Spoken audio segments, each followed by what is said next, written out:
Speak fan of our dear St. Louis Cardinals. So you don't miss any news, already subscribe to the channel now, because every day we will update you with the latest news from Cardinals New York. Tim McCarver, the Hall of Fame All-Star catcher and broadcaster who during 60 years in baseball won 2 World Series titles with the St. Louis Cardinals and had a long tenure as one of the country's most recognizable, incisive and outspoken commentators, passed away on Thursday. He was 81 years old. McCarver's death was announced by the National Baseball Hall of Fame, which said he died Thursday morning in Memphis, Tennessee, where he was with his family.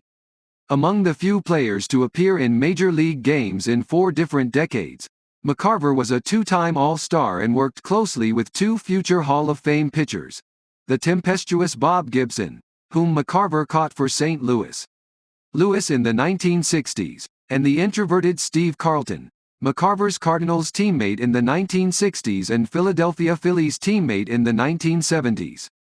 He switched to television shortly after retiring in 1980 and became best known to national audiences for his 18-year Fox partnership with Joe Buck.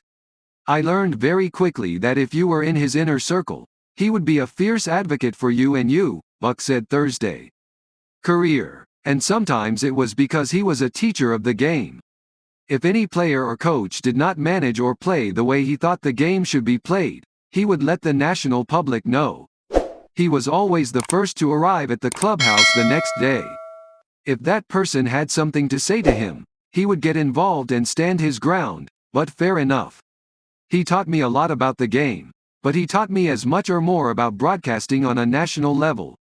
Leave your like on the video, as it is very important for you not to miss the latest news from St. Louis Cardinals that we post here. Commissioner Rob Manfred said in a statement that McCarver was a respected teammate and one of the most influential voices our game has ever known. Standing 6 feet tall and solidly built, McCarver was the son of a Memphis cop who got into more than a few fights growing up, but he played baseball and football and imitated popular broadcasters, most notably Harry Caray of the Cards. He was signed by the Cardinals while still in high school for $75,000, a generous offer for the time. He was only 17 when he debuted for them in 1959 and was in his early 20s when he became the starting catcher. McCarver attended segregated schools in Memphis and often spoke about the education he received as a newcomer to St. Louis. His teammates included Gibson and outfielder Curt Flood, black players who didn't hesitate to confront or provoke McCarver. When McCarver used racist language against a black child trying to jump over a fence during spring training, Gibson would recall, getting right in McCarver's face.